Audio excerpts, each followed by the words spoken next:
Hi, and welcome to session 4 in our series called Household of Faith, where we're looking at how we can build life-giving communities and families that serve the Lord well, that bring forth good fruit.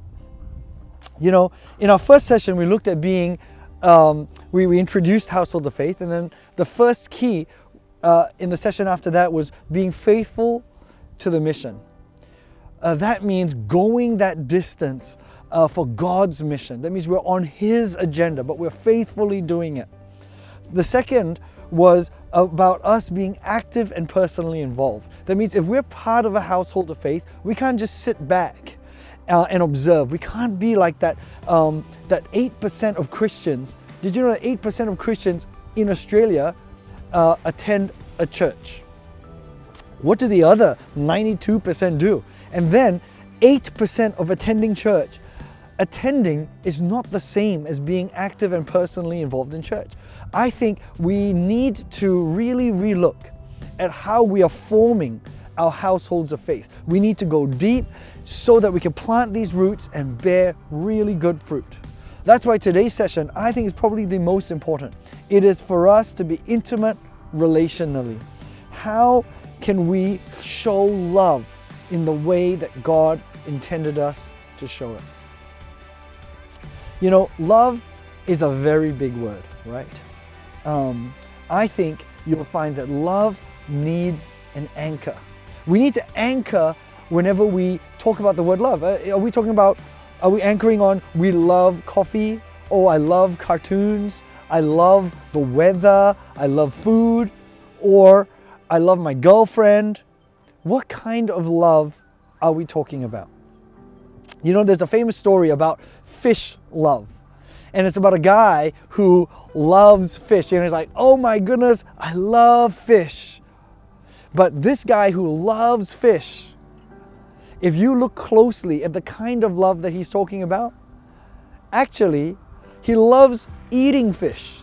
He loves going fishing. He loves taking fish out of their natural environment to suit his pleasure, whether that is to eat or to watch or to keep in captivity.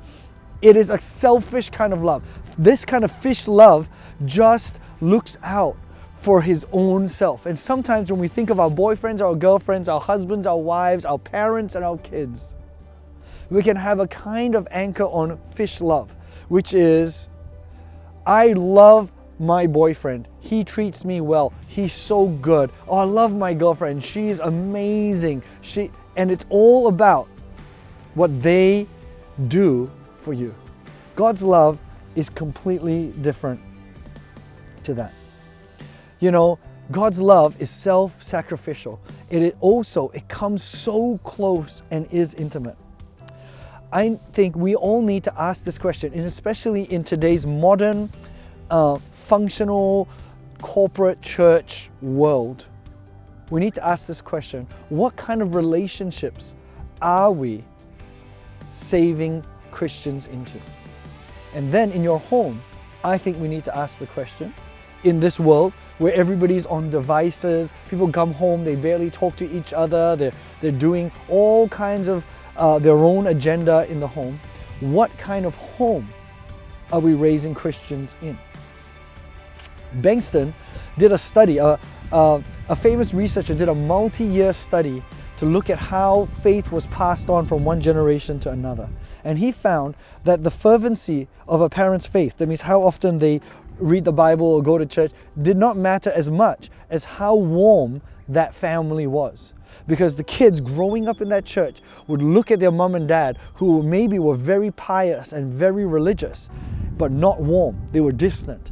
They would say, I want nothing to do with that faith. We need to cultivate a deep kind of intimacy and a kind of relational love in our homes and in our churches.